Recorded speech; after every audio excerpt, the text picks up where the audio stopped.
Maycomb was a tired, old town, even in the best of seasons. The streets, laid in reddish dust, turned soft in the heat and sticky after rains.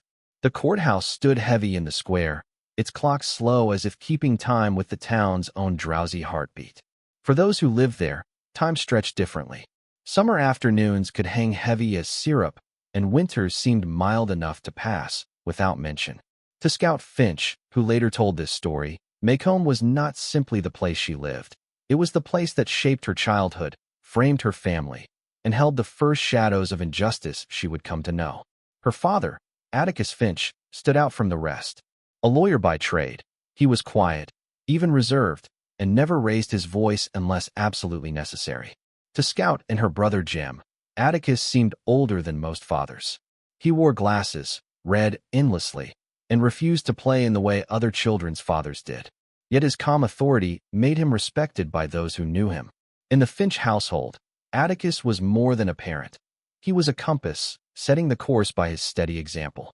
Scout herself was a wild sort of child, quick to speak her mind and quicker still to get into scrapes. Her brother Jem, for years older, often tried to instruct her, to make her more proper, though he had his share of mischief as well. The two were raised not only by Atticus, but also by Calpurnia, their housekeeper. Calpurnia, sharp-eyed and sharp-tongued, kept the children in line with a firm hand. She was more than a servant. She was a constant figure in their lives, filling gaps left by their mother's absence. The story of their childhood opened on a summer's day, when a boy named Charles Baker Harris arrived to stay with his aunt next door. Everyone called him Dill. He was small for his age, quick with words, and possessed a boundless imagination that matched Scout's own. With Dill, the long summer stretched into endless adventure. Together with Jem, the three roamed the neighborhood, inventing games, staging plays, and, above all, fixating on the greatest mystery of Maycomb, the Radley house. The Radley place stood in quiet gloom on their street, a house of gray boards and weathered shutters. Its yard was wild, its fence leaning, its windows closed tightly against the light. Children passed it in haste, and grown folks spoke of it rarely, but in whispers when they did.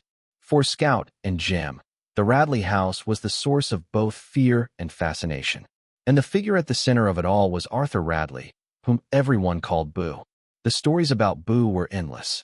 Some said he was a monster who crept about at night, peering into windows and eating small animals raw. Others said he was a phantom who never left the house. To the children, Boo Radley was both real and unreal, a figure shaped by rumor and imagination. Dill, with his lively mind, urged them on. Why not try to lure him out? Why not knock on the door or slip a note through the shutters? And so the games began. Scout remembered clearly the first attempts. They would act out scenes of the Radleys' supposed life, Jem playing Boo, Scout as Mrs. Radley, and Dill taking the part of various townsfolk. They laughed at their own daring, but the laughter was always mixed with a quick glance at the house, as if Boo himself might suddenly appear. Once, Jem accepted a dare to run up and slap the side of the house. The three of them held their breath afterward, watching for movement. A shutter flickered, as if someone inside had been watching all along. Though they treated the Radley house as play, Atticus did not approve. When he caught them acting out their games, he told them quietly to stop. "What Mr. Radley chooses to do is his own business," he said. "You leave that man be." Atticus never scolded harshly, but his disappointment carried weight. Scout, though stubborn, could never ignore his steady authority for long. Life in Maycomb was not all mystery and play. School, too, brought its lessons, though Scout found them less satisfying than her father's teachings at home. From the start, she clashed with her teacher, Miss Caroline Fisher, who frowned when she discovered Scout could already read. Miss Caroline believed children ought to learn from school, not from home. Scout, bewildered, could not understand why her father's evening readings should be considered a fault.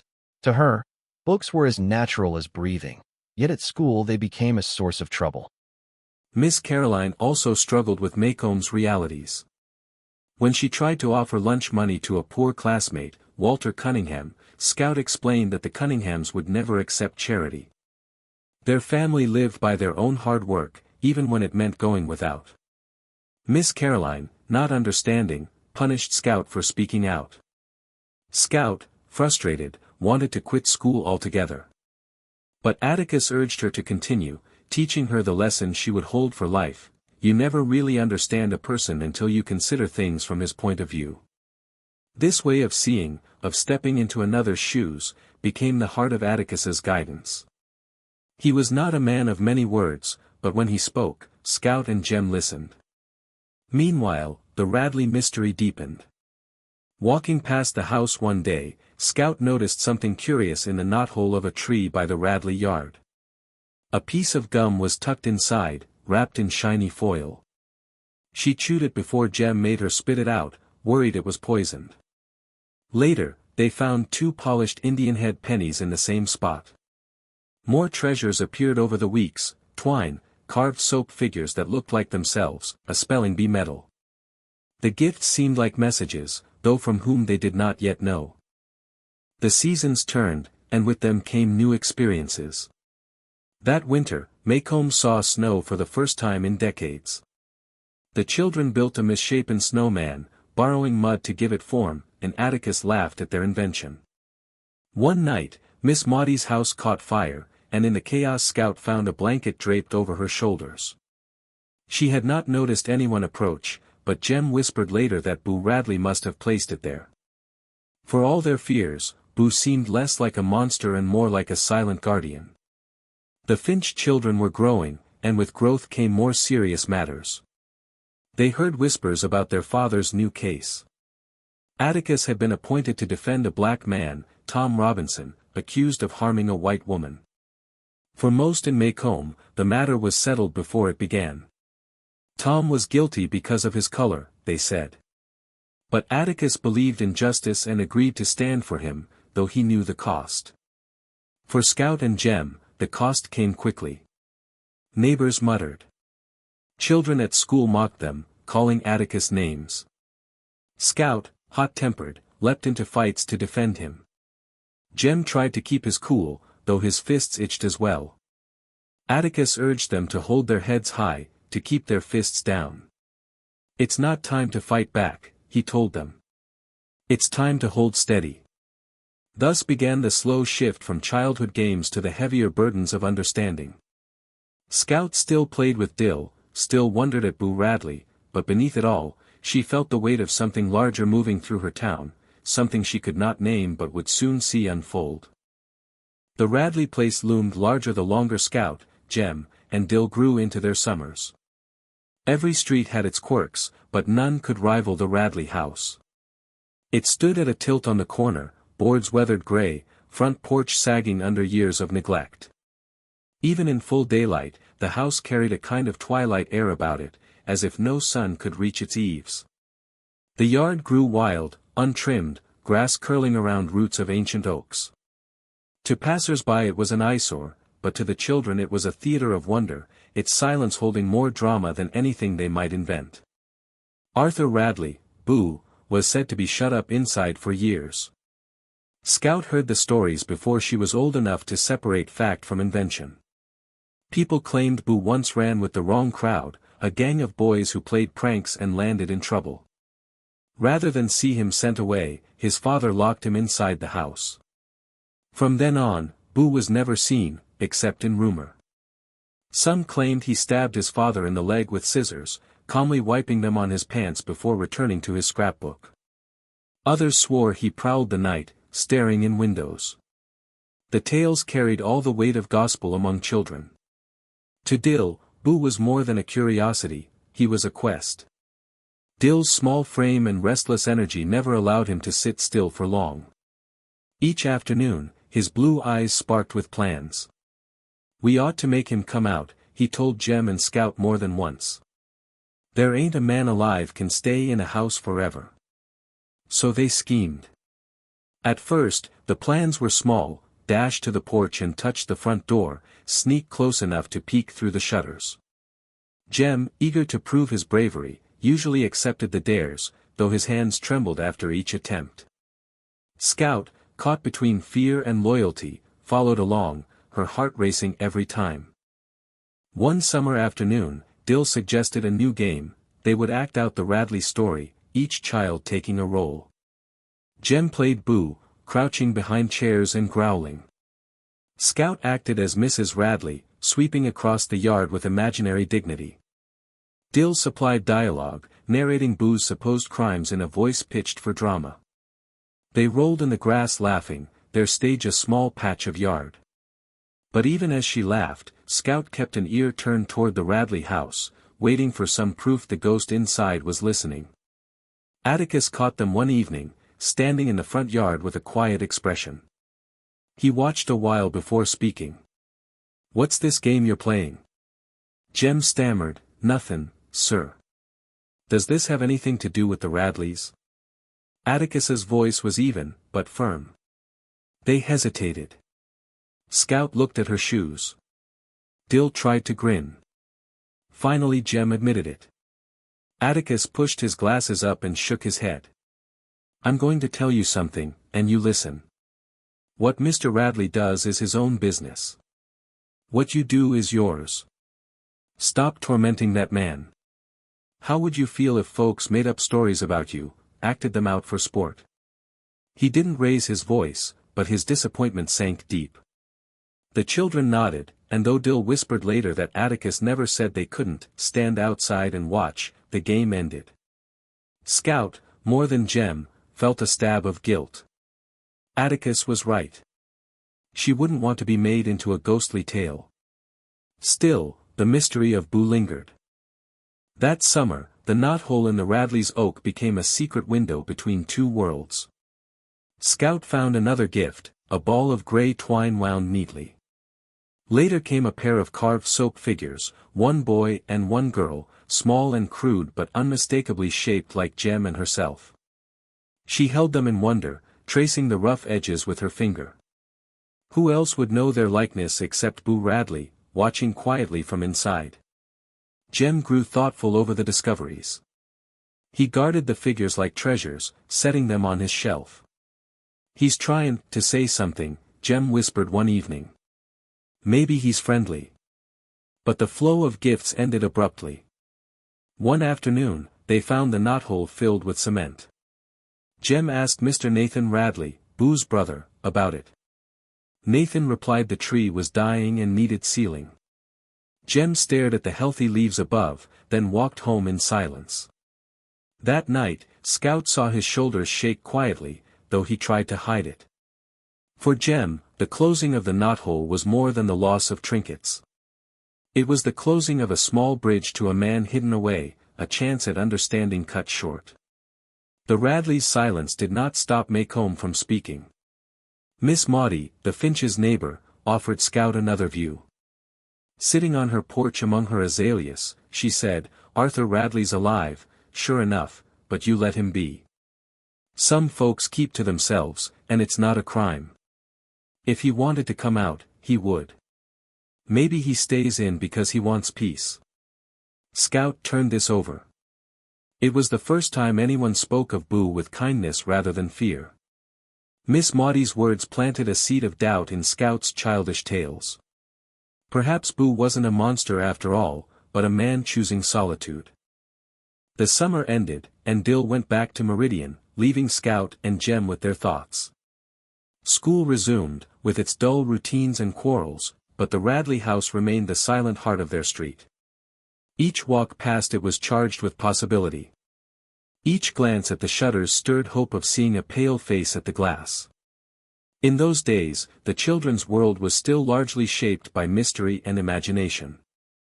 They were not yet pressed by the harsh realities their father faced in court, nor by the deep divisions of their town. For Scout, the question of Boo Radley was as great a puzzle as life itself. Who was he? Why did he stay hidden? And why, in quiet gestures, did he seem to care for them? The answers would come slowly, like shadows lengthening toward evening, until the truth stood plain. But for now, Boo remained a figure of both fear and fascination, a presence unseen but never absent from their lives. Scout Finch entered school with more dread than anticipation. She had longed to join Jem in the classroom, to sit at a desk with a slate and pencil, to belong to the world of older children. Yet the reality was not what she expected. Her first teacher, Miss Caroline Fisher, was young and fresh from training. She carried the scent of new ideas and polished rules, but little of the patience required for Maycomb's children. On the first day, Miss Caroline held up a chart with letters painted on it, asking the class to follow along. Scout, who had been reading since before she could recall, rattled off words with ease. Instead of praise, Miss Caroline frowned. She told Scout her father must stop teaching her at home, that reading before the proper grade level would harm her learning.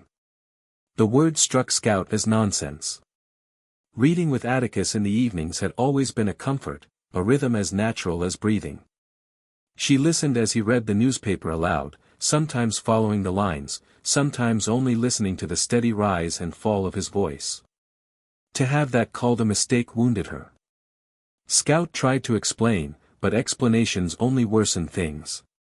By the time recess came, she sat on the schoolyard steps, kicking at the dirt, certain she had been punished for knowing too much. The day continued with other frustrations. Miss Caroline, unused to Maycomb ways, tried to offer lunch money to Walter Cunningham, a boy from a poor farming family. Walter shook his head firmly.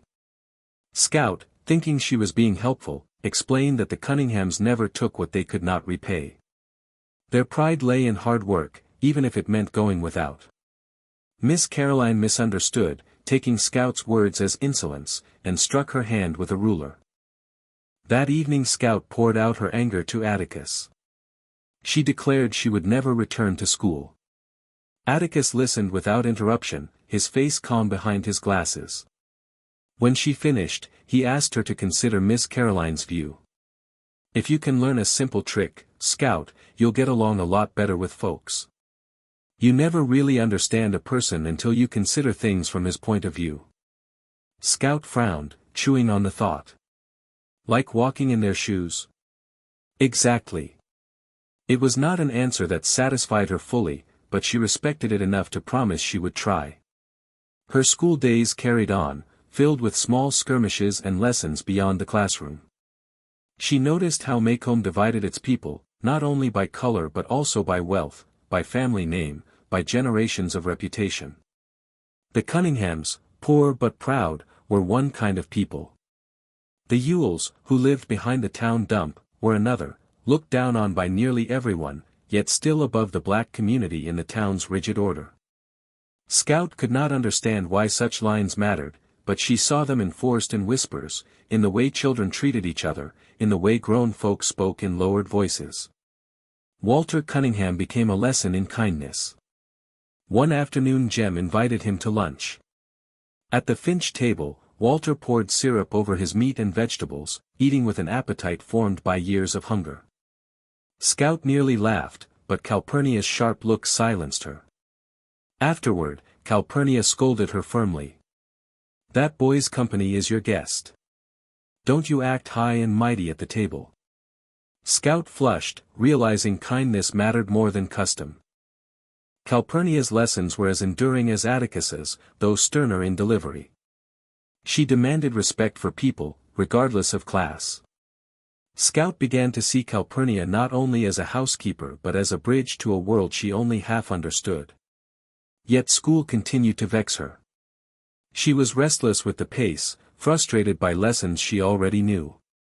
Jem tried to counsel patience, telling her she would grow used to it. Dill's summer return offered relief, his stories and imagination breaking the monotony. The Radley house remained their quiet obsession, though Atticus's warning lingered, softening their games into cautious curiosity. The seasons changed. Autumn brought football games for Jem, crisp mornings for Scout, and the faint stirrings of more serious matters. Rumors drifted about Atticus's newest case, whispers Scout did not fully grasp but felt in the way neighbors looked at them. Still, for Scout, the days of school and play mixed together in a blur of lessons, fights, laughter, and the first shadows of questions too large for her age. What stayed constant was Atticus's voice at night, steady as ever, guiding her not with scolding but with quiet words that urged her toward understanding. In Maycomb, where the divisions of class and race ran deep, such lessons were not only about kindness but about survival. By the time Scout had settled into the rhythm of school, the whispers in Maycomb had grown louder.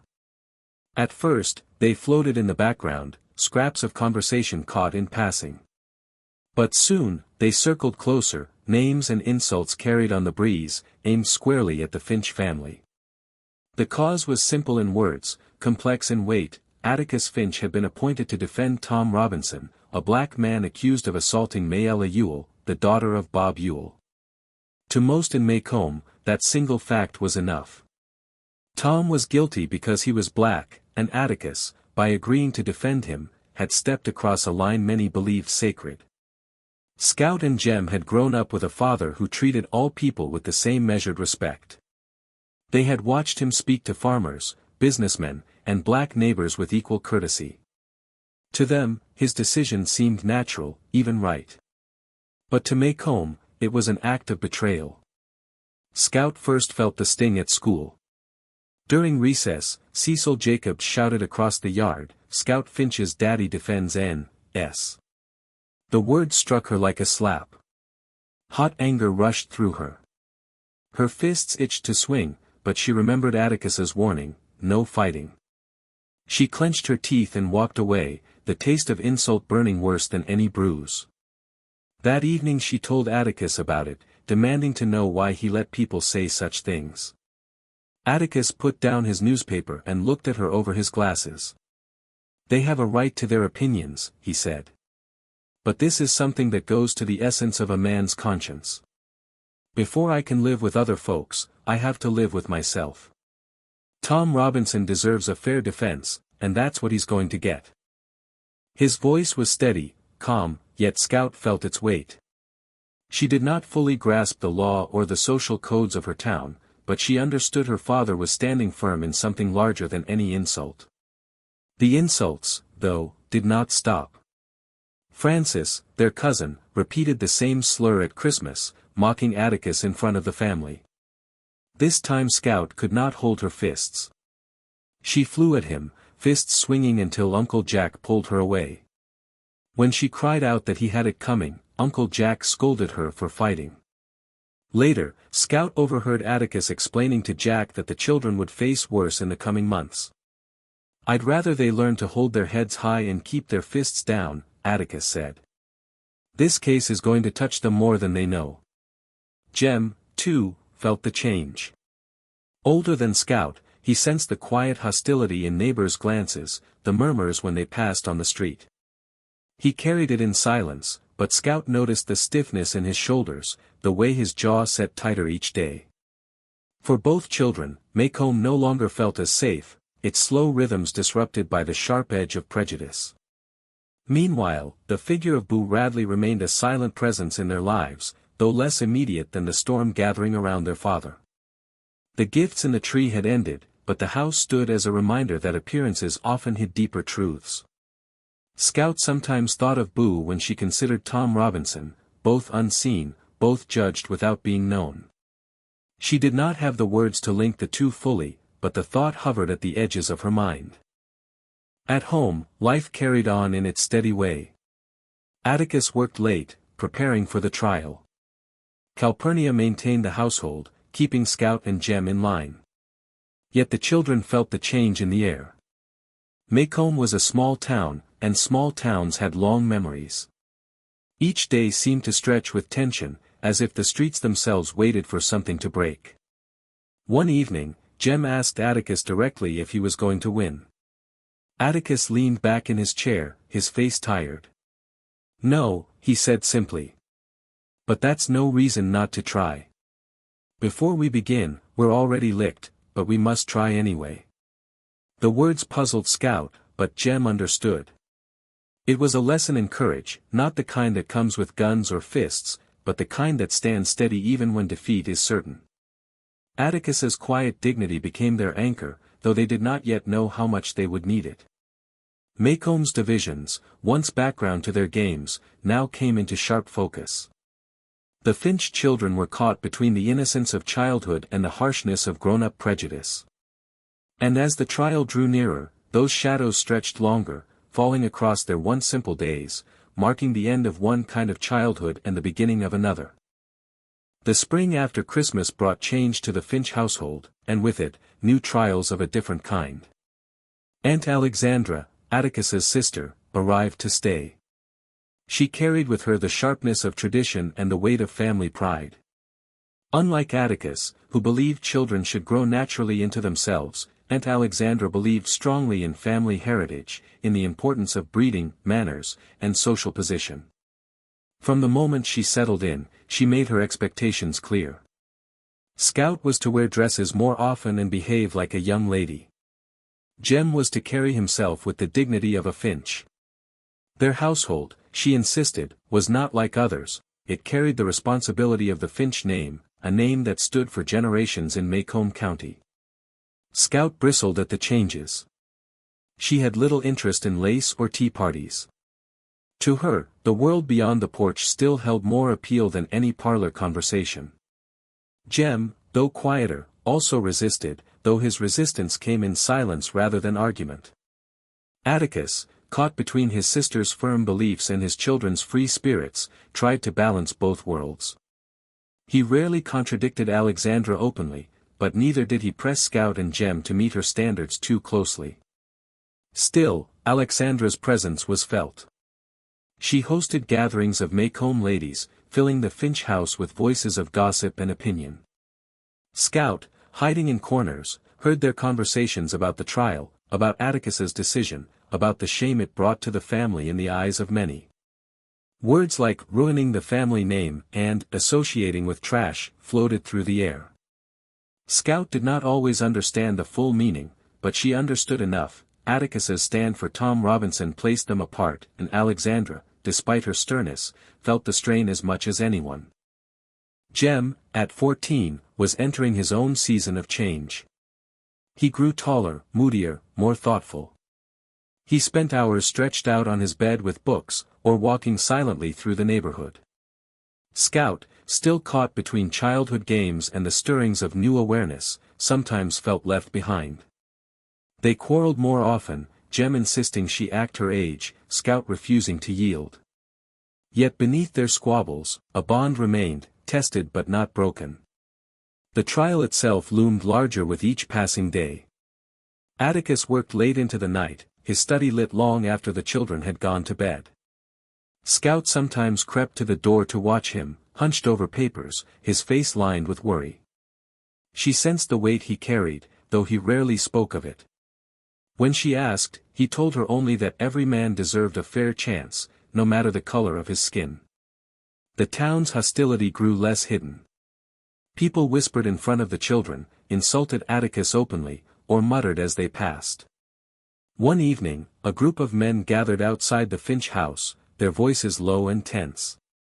Scout watched from her window, Jem beside her, as Atticus stood calmly on the porch, speaking to them in his steady tone. The men eventually dispersed, but the unease lingered. It was Jem who began to sense the danger most clearly. His eyes, once quick to sparkle with laughter, now held a seriousness beyond his years. He worried for Atticus, for Tom Robinson, for Scout. Scout still felt the pull of childhood, of playing with Dill, of chasing summers, of wondering about Boo Radley, but Jem was crossing into another stage, one where justice and fairness mattered more than games. Boo Radley, though quieter in their lives now, still hovered at the edges of thought. Scout sometimes wondered if he watched them from behind the shutters, if he knew about the trouble building in town. She remembered the soap carvings, the blanket on the cold night, the silent gestures of kindness. In her mind, Boo and Tom Robinson blurred together in ways she could not yet explain, both misunderstood, both hidden away, both judged unfairly. As summer approached, the trial drew closer, and Macomb seemed to hold its breath. The courthouse loomed in the center of town, its steps worn by generations, but now it stood as the stage for a reckoning. People spoke of it in hushed tones, yet their eyes gleamed with anticipation.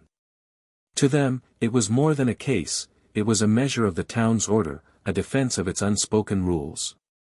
For Scout and Jem, it was the end of the ease of childhood. Though they still played, still argued, still dreamed, they now lived beneath the shadow of something larger, something they could not escape. And at the heart of it stood Atticus, steady as ever, his quiet courage preparing them for lessons they had not yet begun to learn. The summer sun in Macomb bore down heavy that July, pressing heat into the streets and stirring the dust into the air. Word of Tom Robinson's trial spread through town as if carried by the wind itself. It was not only a case, not merely a question of law, to the people of Macomb, it was an event, a spectacle, an occasion to be witnessed. By the morning the trial began, crowds already filled the square. Wagons, horses, and automobiles lined the streets, and people gathered on porches, steps, and under trees, talking in low, eager voices. Farmers in overalls stood beside merchants in coats, and women in pressed dresses fanned themselves with scraps of paper, waiting for the courthouse doors to open. For Scout and Jem, it was both frightening and irresistible. Atticus told them plainly he would prefer they stay away, but curiosity, and a kind of loyalty, pulled them toward the center of town. Dill, back again for the summer, joined them, and together they slipped into the current of people, their small figures swallowed in the crowd. The courthouse, with its tall columns and domed roof, had always been a fixture in Macomb, a symbol of authority and tradition. But that day, it seemed transformed, alive with tension. Inside, the air was thick, filled with the rustle of clothing, the shifting of feet, the buzz of conversation. The main floor of the courtroom quickly filled with white citizens, while the black community, forbidden to sit below, gathered in the balcony. Reverend Sykes, from Calpurnia's church, found Scout, Jem, and Dill lingering uncertainly near the back and invited them to sit with him upstairs. Grateful for a place to see, they climbed the narrow steps, squeezing onto a wooden bench among the black townsfolk, who made room with quiet dignity. From their perch, they looked down on the scene below, where the drama was about to unfold. The judge, John Taylor, an old man with a cigar often clamped between his teeth, presided with a deceptively casual air. He might have seemed sleepy to some, but those who knew him understood his sharpness. At one table sat Atticus, calm, his papers neatly stacked. At the other, Mr. Gilmer, the prosecutor, ready with his notes. Between them, under the watchful eyes of the town, sat Tom Robinson, a tall black man with a crippled left arm, his face solemn but composed. The case, the people whispered, was simple. Mayella Ewell, daughter of Bob Ewell, had accused Tom of attacking her, of assault in the most unforgivable sense. The Ewells lived behind the town dump, in a ramshackle house, surviving on the edge of poverty and resentment. Yet in Macomb's twisted hierarchy, their words still carried more weight than a black man's. The proceedings began with the testimony of Sheriff Heck Tate. He described being called to the Ewell house on the evening in question, finding Mayella bruised and beaten. She had claimed Tom Robinson attacked her. Under Atticus's questioning, however, the details began to matter. Heck admitted he had not called a doctor, though Mayella's injuries were visible.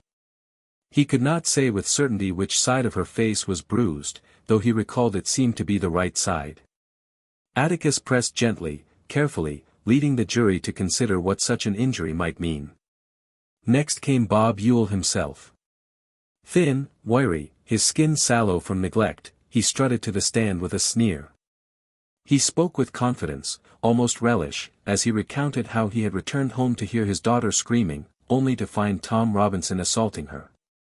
He claimed Tom fled upon seeing him, and he called the sheriff at once. Atticus, in his cross-examination, treated Ewell with a politeness that only seemed to irritate him further. He asked whether Bob had ever sought a doctor for Mayella. No, Bob admitted, he hadn't. Atticus then had him write his name for the court. With a scrawl, Bob signed with his left hand. Atticus let the fact hang in the air. If Mayella's injuries were on the right side of her face, they would likely have been delivered by someone leading with his left hand. Tom Robinson's left arm, shriveled and useless from a childhood accident, was incapable of such blows. The room stirred with whispers. Then Mayella herself took the stand. Unlike her father, she was nervous, shifting in her seat, her eyes darting between the jury, the judge, and Atticus. She spoke of her loneliness, of tending to the house and her many siblings while her father spent time drinking. She said she had asked Tom Robinson to help with chores before, and on that night, she had invited him in to break up a piece of furniture. Instead, she claimed, he had taken advantage of her, striking her when she resisted. Atticus's questioning of Mayella was careful, even tender. He called her Miss Mayella and spoke to her with a courtesy she was unused to, which made her defensive. He asked about her life, her lack of friends, her isolation. Slowly, through his questions, it became clear she lived in a world of poverty and neglect, with no one to care for her or show her kindness. Atticus suggested, gently, that she had invited Tom inside, perhaps seeking something more than help with chores. At this, Mayella's composure cracked. She burst out in anger, accusing Atticus of mocking her, insisting the jury believe her story, lashing out at the very courtesy that revealed her vulnerability. Finally, Tom Robinson spoke. He told the jury he often passed the Ewell house on his way home from work, and that Mayella would ask him to help with small tasks. He never refused, for he felt sorry for her, living as she did. On the night in question, she had invited him inside to fix a door, though there was nothing wrong with it. Instead, she closed the door behind him and asked him to fetch something from atop a dresser. When he did, she embraced him, kissed him. At that moment, her father appeared, shouting. Tom fled, knowing what such a scene would mean for him. Throughout his testimony, Tom remained respectful, quiet, and sincere. But when he admitted he felt pity for Mayella, the room bristled. A black man pitying a white woman, it was unthinkable in the eyes of Maycomb's rigid codes. Mr. Gilmer seized on this, pressing Tom with sneers, making him repeat his statement until it sounded like arrogance to the jury. From the balcony, Scout watched the proceedings with wide eyes. She felt the tension in the room, the way every word seemed to shift the air. She saw Jem's hands gripping the rail, his jaw tight, his faith in Atticus burning like a steady flame. Dill, younger and softer, squirmed with discomfort at the cruelty in Mr. Gilmer's tone, finally leaving the courtroom in tears. Scout followed him, and outside they met Dolphus Raymond, a man the town scorned for living with the black community. He explained to them, with gentle frankness, that the world was harsher than they knew, that people often covered their cruelty with lies and prejudice. Back inside, the trial drew toward its climax. Atticus rose for his closing argument. He stood before the jury, his voice calm but firm, his words simple and direct.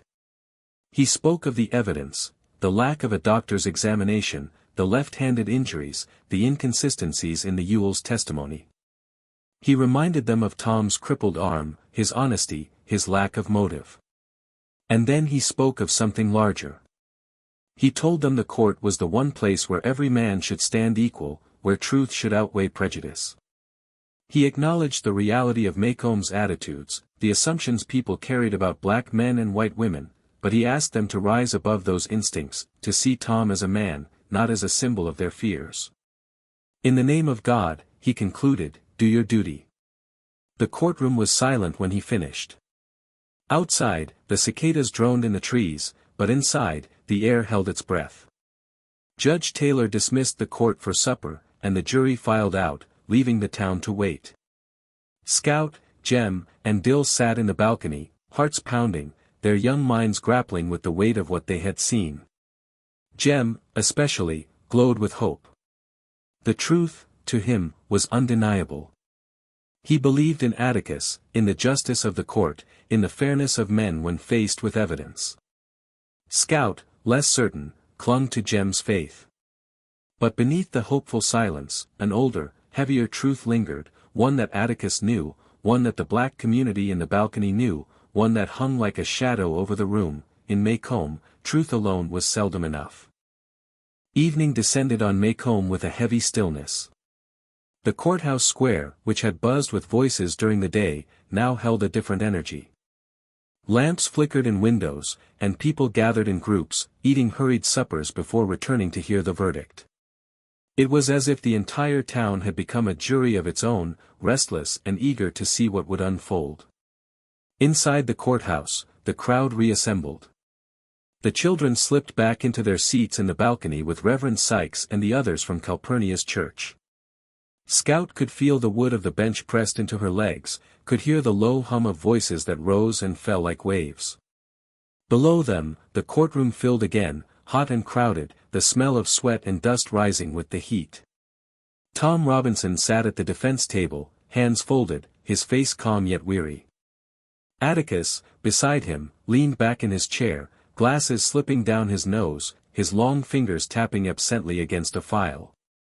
Jem, gripping the balcony rail, whispered to Scout that they had won, that there was no way the jury could ignore what Atticus had shown them. His voice trembled with conviction, and for a moment Scout wanted to believe him fully, to let his certainty carry her. But the black folk seated around them shifted uneasily, their faces solemn. They had seen too many trials, too many verdicts decided not by facts but by skin color. Reverend Sykes leaned toward Scout and Jem, his deep voice quiet but steady. "Don't you get your hopes too high, children. This jury's still white men of Macomb." Time crawled. The jury had retired hours ago, and the waiting stretched into night. The ceiling fans groaned above, stirring little relief. Scout's eyelids grew heavy, and she leaned against Jem's shoulder.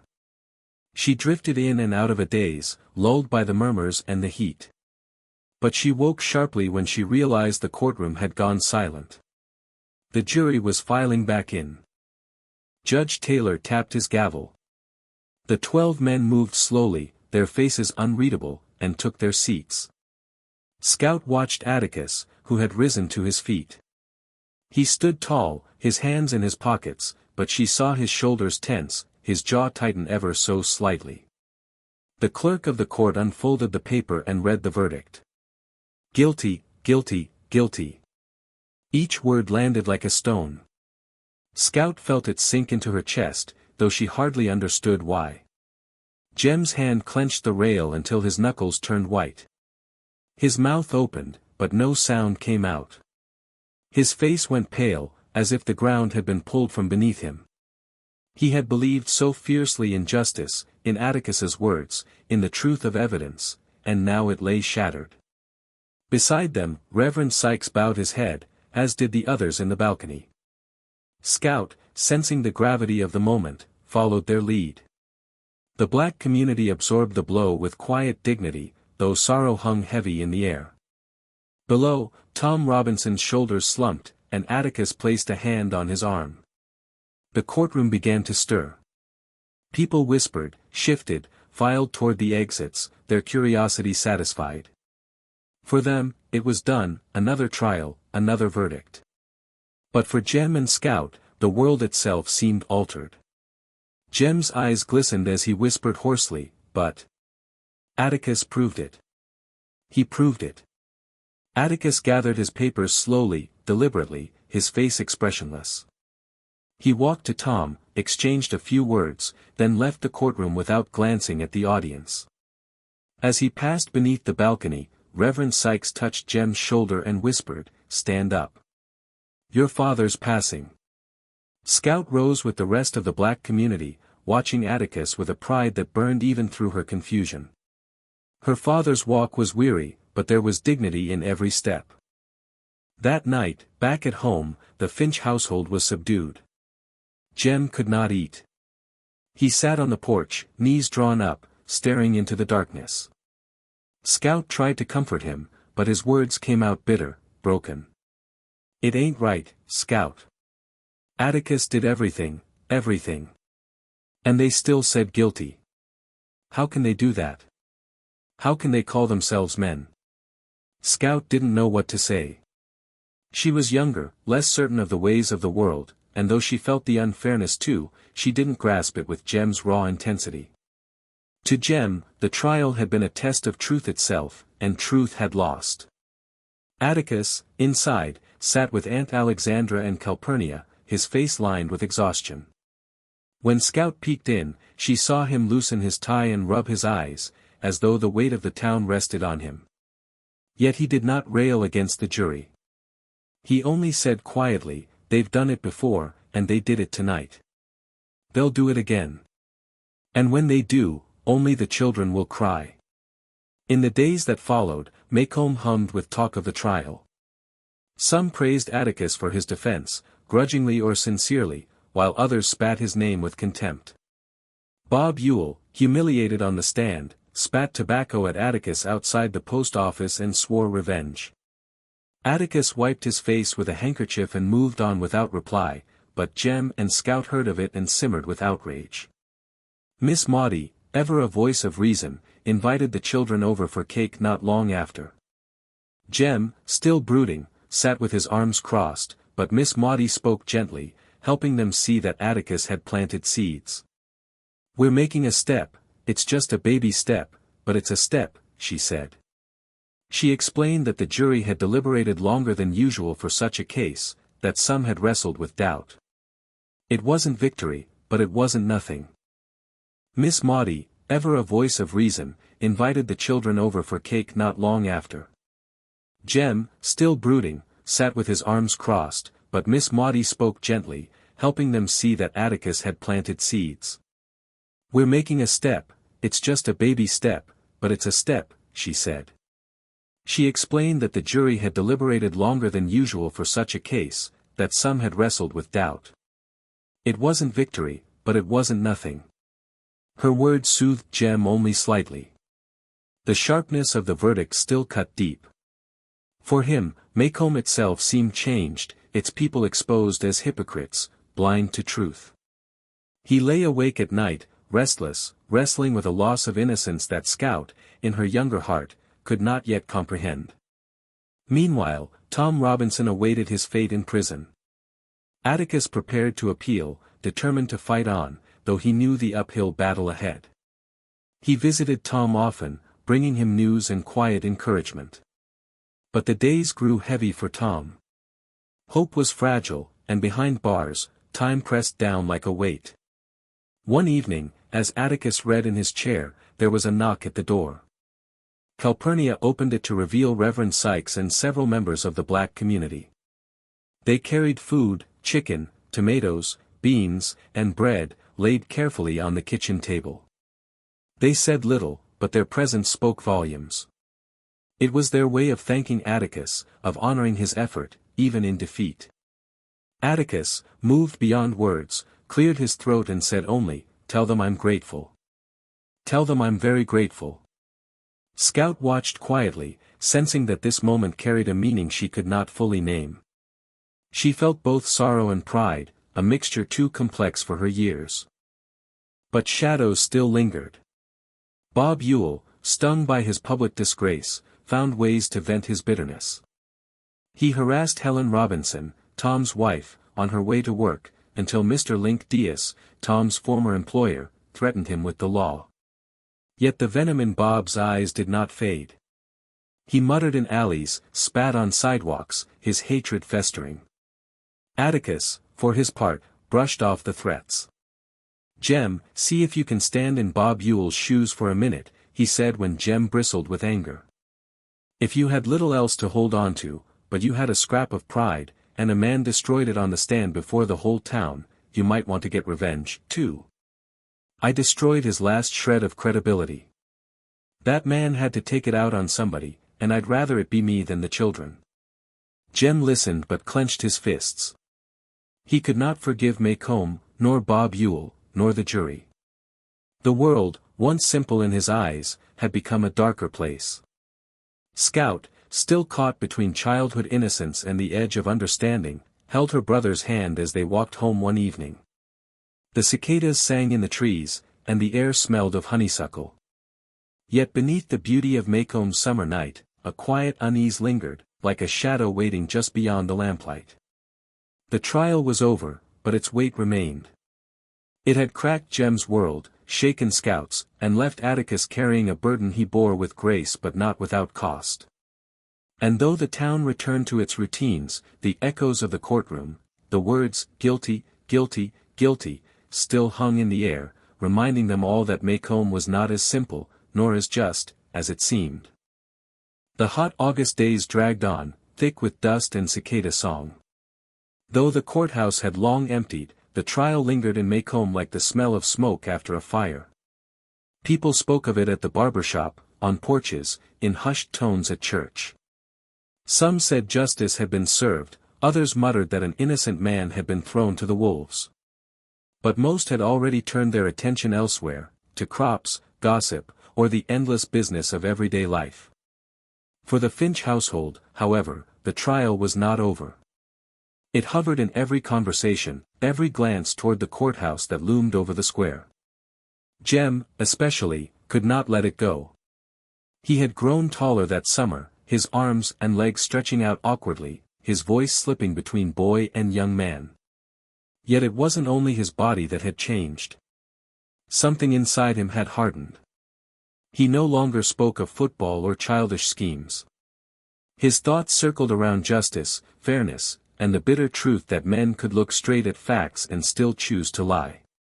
One night on the porch, as the crickets chirped, Jem turned to his father with questions too heavy for a boy his age. "Atticus, how could they do it? How could 12 men just look at Tom Robinson, hear the truth, and still say he's guilty?" Atticus leaned back in his chair, glasses slipping low on his nose. His face was tired, the lamplight etching new lines into it. "They were afraid, Jem. Afraid to break away from what they've always known, afraid to admit a Negro's word could be truer than a white man's. Fear and prejudice, they're hard things to fight, even in the hearts of men who should know better." Jem clenched his jaw. "But it's not fair. If they know better, why don't they do better?" Atticus sighed. "That's the question we've been asking since time began. Sometimes it takes generations for folks to see clearly. But I believe they will, Jem. Maybe not now, maybe not soon enough for Tom. But one day." The boy looked out at the street, his eyes dark with anger and sorrow. "That's not good enough," he muttered. Scout, curled up nearby, watched her brother and felt a pang of confusion. The world seemed too large, too complicated. She wanted to believe Atticus, wanted to think that people could change, but Jem's raw hurt made her afraid. The waiting. Tom Robinson was transferred to a prison 70 miles away, where he waited for his appeal. Atticus visited often, sometimes taking long drives with Calpurnia to deliver news and encouragement. Each time he returned, his expression grew heavier. He spoke little of the visits, but Scout could tell that hope slipped further away with every trip. Tom, Atticus explained, was bearing the waiting with quiet dignity. "He's tired, though. Tired of being caged, tired of hoping only to be let down. A man can only stand so much." News of the trial still clung to Macomb. Some praised Atticus for standing up against impossible odds, others whispered that he had disgraced his race. At school, Scout found herself facing the jeers of children whose parents cursed Atticus's name at the dinner table. One day, a boy called her father a "nigger lover" on the playground. Scout's fists itched, but Jem stopped her from fighting. "Don't," he said, his voice sharper now, his patience thin. "Atticus says we've got to be better than that." Scout grumbled, but she could see the weight in Jem's eyes, the way he carried the insult like a stone in his chest. Meanwhile, Bob Ewell nursed his wounded pride like a festering sore. He spat tobacco at Atticus, muttered threats, even cornered Judge Taylor one evening outside his home. Most people laughed at him, dismissing him as a drunken fool, but a darker undercurrent lingered. Ewell's hatred simmered, and hatred, as Atticus knew, was never harmless. The news from prison. September came, bringing with it cooler nights and the smell of drying leaves. One afternoon, as Jem and Scout sat on the porch, they saw Atticus walking up the street with his hat in his hands. His steps were slow, and his shoulders stooped in a way Scout had never seen before. He sat them down in the living room, his voice quiet but steady. "Children," he said, "there's something I need to tell you. Tom Robinson is dead." Scout blinked, uncomprehending. Jem shot upright. "What? No. They were supposed to appeal. You said." Atticus held up a hand. "Yes, Jem. We were working on it. But Tom tried to escape today. He ran for the prison fence. The guards warned him, but he kept running. They shot him 17 times. Silence fell, broken only by the ticking of the mantel clock. Scout's stomach twisted. She imagined Tom's strong hands, his kind eyes, his quiet dignity in the courtroom. She thought of him running, desperate for freedom, and falling under a hail of bullets. Jem's face went red, then pale. 17 times. 17. They didn't have to kill him like that. One shot would have stopped him, but 17. They wanted to kill him. They wanted to make sure. Atticus rubbed his forehead. I know, Jem. It was excessive. But to them, Tom was just a black man trying to break free. They didn't see his humanity. They only saw their fear. Jem's fists trembled. Then the world's rotten. Rotten and cruel. What's the point of laws if they don't protect people like Tom? Atticus reached for his son's hand, but Jem pulled away, his eyes brimming. He stormed out to the porch, slamming the screen door behind him. Scout, too stunned to cry, leaned against Atticus. Why did he run? Didn't he know you'd keep fighting for him? Atticus's voice cracked, though he kept it steady. Maybe, Scout. But Tom was tired of white men's chances. He'd seen enough to know the odds weren't in his favor. I suppose he chose to risk everything for one chance at freedom, even if it killed him. Scout buried her face in her father's shirt, the fabric smelling faintly of tobacco and ink. She felt his chest rise and fall, steady despite the sorrow that weighed on him. Grief in Maycomb. News of Tom's death spread quickly through Maycomb. In the black community, grief ran deep. At Helen Robinson's home, the moment the news was delivered, she collapsed in the dirt, unable to rise. Calpurnia stayed with her for days, helping with the children, her strong hands offering comfort where words failed. Among Maycomb's white citizens, the reaction was muted. Many shook their heads with a kind of detached pity. Shame about that Robinson boy, they'd say at the grocery counter. Guess it was bound to happen. He was always doomed once he got mixed up in that trial. Some even suggested Tom had only proved the jury right. See there, they muttered, he must have been guilty if he tried to escape. To Scout and Jem, those words were salt in an open wound. They could not understand how people twisted tragedy into justification. Miss Maudie, however, spoke truth as she always did. One evening, as the children sat glumly in her garden, she told them, Tom Robinson's death was a sin, plain and simple. But don't think for a second your father fought in vain. He did something important. He made them think. Some of those men on that jury wrestled with their conscience longer than Maycomb's ever seen. Atticus cracked open the door. It may slam shut again, but one day, it'll stay open. Her words planted a seed in Jem's broken heart, though the hurt was still raw. Jem's awakening. In the weeks after Tom's death, Jem grew quieter, more distant. Scout found him lying awake at night, staring at the ceiling. Once, she heard him mutter, it's like there's two kinds of folks in the world. The ones who do right, and the ones who don't. And it don't matter what color they are, it matters what kind of heart they've got.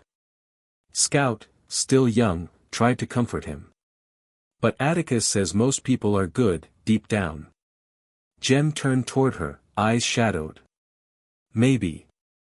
But sometimes the bad in folks drowns the good. And Tom's gone because of it. She didn't know how to answer. She missed the Jem who had once explained the world with certainty, who had made up games about Boo Radley and believed in Atticus's invincibility. This new Jem, scarred by loss, seemed like someone she was only just beginning to know. Shadows of hatred. Bob Ewell's bitterness did not fade with Tom's death. If anything, it deepened. Though the trial was over, he still spat venom whenever Atticus's name came up. At the welfare office, he was overheard boasting that he had done his duty by Mayella and made the whole county see the Finches for what they were. One evening, Scout overheard Aunt Alexandra whispering with Atticus in the kitchen. Her aunt's voice trembled with worry. Bob Ewell's not finished, Atticus. I can feel it. That man's meaner than a rattlesnake, and he's set on striking again. Atticus's reply was calm, though tired. Let him. If spitting in my face saves Mayella another beating, I'll gladly take it. Bob's got nothing left but his hate. I'd rather it fall on me than anyone else. But Alexandra's face remained troubled, and Scout, though she didn't understand the full weight of their words, felt a chill that stayed with her. The weight of a lesson. Autumn came, cool and golden, but for Jem and Scout the season carried sorrow. The air was sharp, the leaves crackled underfoot, but the joy of childhood seemed dimmed. Yet life went on. School resumed, chores needed doing, Boo Radley's house still stood in shadow at the end of the street. Maycomb, in its sleepy rhythm, seemed unchanged. And yet, to the Finch children, everything had changed. Atticus, with his quiet strength, continued to guide them. He did not shield them from the world's cruelty but helped them see it clearly. One evening, as Jem brooded by the fire, Atticus spoke softly. I know you're hurting, Jem. And I won't tell you not to. But don't let your anger harden into hate. That's what men like Bob Ewell thrive on. Don't give him that victory. You carry Tom Robinson's story with you, and you remember, even in this town, with all its faults, there were some who tried to do right. And one day, maybe there will be more. Jem nodded, silent, though a tear slipped down his cheek. Scout watched, her young heart aching for her brother, for Tom, for all the unfairness she barely understood. She knew only that childhood's easy games had slipped away, replaced by something harder, something that demanded more of them than she ever imagined. And so, the fall of Tom Robinson left a scar on Maycomb, on the Finch family, and most of all, on the growing hearts of two children who would never again see the world with the same innocent eyes. October came with a chill in the evenings, though the days still carried the warmth of Alabama sun. The fields around Maycomb grew brittle and dry, and the rustle of leaves in the breeze filled the nights with a whispering sound. In town, talk of the trial had cooled to a simmer, but under the surface the embers of bitterness glowed. For Scout and Jem, the season brought the annual school pageant. Miss Merriweather, the most dramatic of Maycomb's ladies, had devised a patriotic production to celebrate the town's agricultural pride. Each child was assigned to play some crop or local product. Scout, to her deep embarrassment, was cast as a ham. The costume, a chicken wire frame covered in fabric, was bulky and hot, but it was the only role left. Atticus and Jem teased her kindly, but Scout accepted her fate. On the evening of the pageant, Atticus was too tired to attend, and Aunt Alexandra, worn from the day's work, stayed home as well. Jem, though reluctant, agreed to escort Scout to the school auditorium. The night air was cool as they walked, the streetlights few and far between. Scout clumsily carried her ham costume, the wire creaking with each step. The pageant itself was a small-town affair, children dressed as cotton, peanuts, and other staples, reciting lines to polite applause from the gathered parents. Scout, waiting backstage, grew nervous and missed her cue. When she finally entered, late and awkward, laughter filled the auditorium. Embarrassed and angry, she vowed never to show her face again. Jem comforted her, assuring her that no one would remember by morning. When the program ended, the children set out for home. The auditorium lights flickered off behind them, leaving the path ahead darker than before. Scout, still in her costume, waddled beside Jem. The wire frame blocked her view, and the night seemed thicker, the shadows heavier. Halfway home, Jem stopped. "Hear that?" he whispered. Scout paused. At first she thought it was her costume creaking, but then she heard it, a faint crunch of footsteps behind them. They stopped. The sound stopped. They walked again, and so did the unseen follower. Fear prickled Scout's skin. "It's Cecil Jacobs," she said quickly, trying to convince herself. Cecil had jumped out at them before, trying to scare them. "He's trying to make us jump." Jem didn't answer. His hand found hers, gripping tightly. The footsteps grew closer. Leaves crackled. Scout could hear someone breathing. She tried to turn in her costume but the ham frame held her in place. Then it happened, suddenly, someone rushed at them from the darkness. The attack came fast. Jem shoved Scout aside, shouting for her to run. She stumbled in her costume, fell, and rolled. The wire cage saved her from the worst of the blows, but she was trapped inside it, blind and struggling. She heard Jem cry out, the sound of fists striking, the grunt of a struggle. "Run, Scout! Run!" Jem's voice cracked with pain. She tried to get up, but the costume tangled her legs. A rough hand grabbed at her, squeezing the wire. She screamed. Then came another sound, a quick, heavy step, a scuffle, and the sharp crack of bone. Jem's arm broke with a sickening snap. The attacker swore, his voice slurred with rage. "You're dead, boy."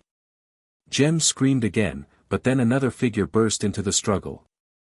There was a flurry of movement, panting, cursing, the tearing of fabric. Scout could only hear it, her vision blocked, her body trapped. Then silence. Heavy, dreadful silence. She struggled free of her costume, crawling toward where she thought Jem had fallen. "Jem! Jem!" she cried, her small hands searching in the dark. She found him limp, breathing faintly, his arm bent unnaturally. Terror rose in her chest. Another presence loomed near, but it did not strike. Instead, gentle arms lifted Jem carefully, cradling him as though he were a child. Scout followed, dazed and trembling, as the man carried Jem toward the Finch house. His steps were strong but hesitant, as if unused to carrying such responsibility. They reached the porch. Aunt Alexandra gasped, and Atticus rushed forward. "Jem," he shouted, taking his son in his arms. Scout stood shivering, her costume dangling. Behind them, in the doorway, stood a pale, thin man, his face shadowed, his eyes wide with shyness. Sheriff Tate was summoned quickly, and the news came with him. Bob Ewell lay dead under a tree, a knife stuck in his ribs. Atticus, weary and shaken, tried to make sense of it. He thought at first Jem must have killed Bob in the struggle, defending himself and Scout. But Sheriff Tate, after listening to the children and seeing the quiet figure in the corner, shook his head. "No, Mr. Finch.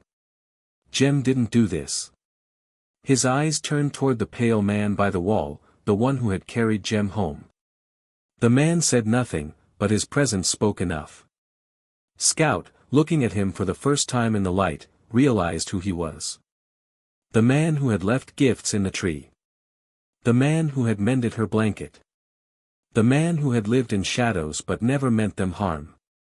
"Boo Radley," she whispered. And in that whisper, all the years of mystery fell away. The Finch house was lit through the night. Neighbors gathered quietly at the edges of the yard, whispering about what had happened. Dr. Reynolds came swiftly, setting Jem's broken arm, his face drawn with worry but steady in his work. Aunt Alexandra moved silently through the rooms, her usual composure softened into tenderness as she laid blankets, fetched water, and touched Jem's forehead with trembling hands. Atticus remained in his chair by Jem's bedside, his glasses low on his nose, his head bent with the weight of everything that had come to pass. Scout sat nearby, her ham costume forgotten in the corner, her eyes darting between her father and the pale figure standing quietly against the wall. Arthur, Boo Radley had entered their lives at last.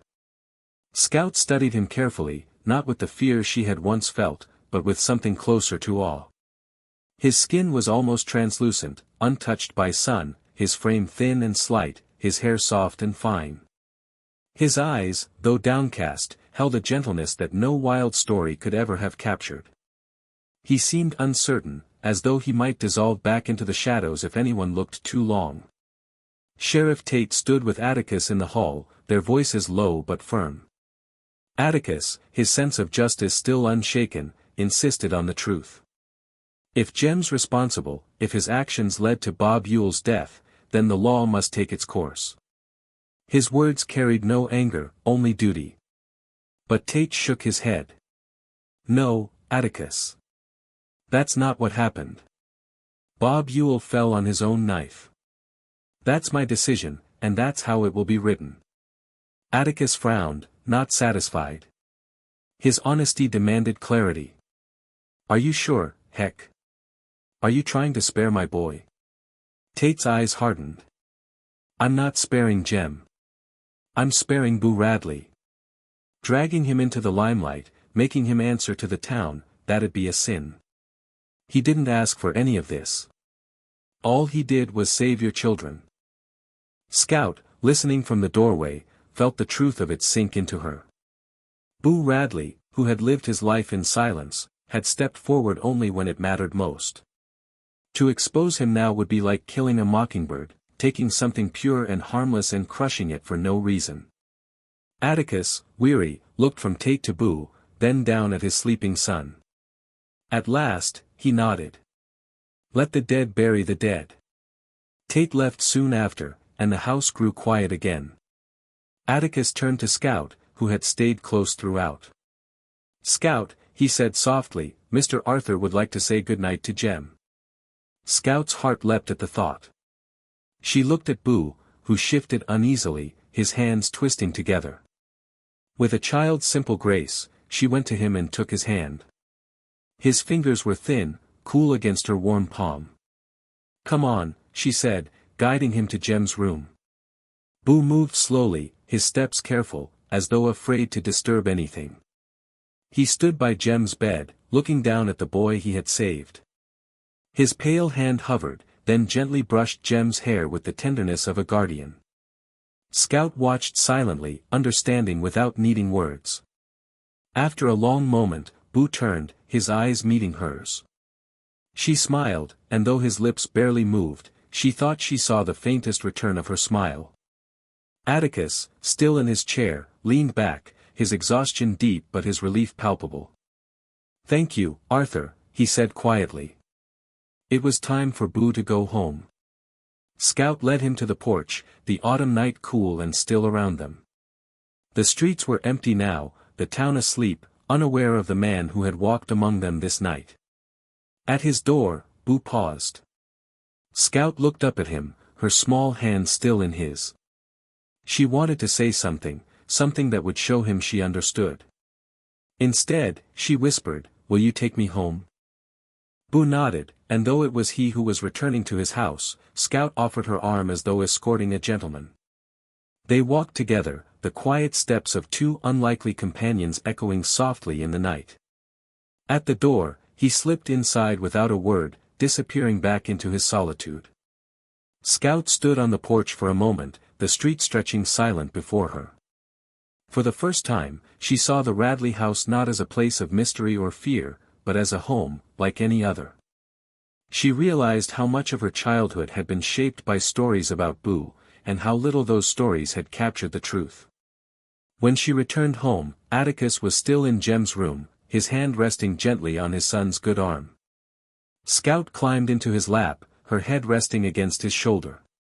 "He was real nice," she said softly. Atticus kissed her hair. "Most people are, Scout, when you finally see them." Later, as Jem slept and the house quieted, Atticus picked up one of Jem's books and read aloud until his own voice grew heavy. Scout, half asleep beside him, listened to the steady rhythm of his words, feeling safe. In her drifting thoughts, she remembered all that had happened, the trial, the whispers of Maycomb, the cruelty of Bob Yule, the quiet courage of Boo Radley. She thought of her father's lessons, of walking in another person's shoes, of the mockingbird whose only song was innocence. And as she drifted into sleep, Scout understood. Childhood's mysteries had given way to truths, painful and profound, but the lessons of compassion and justice would stay with her always.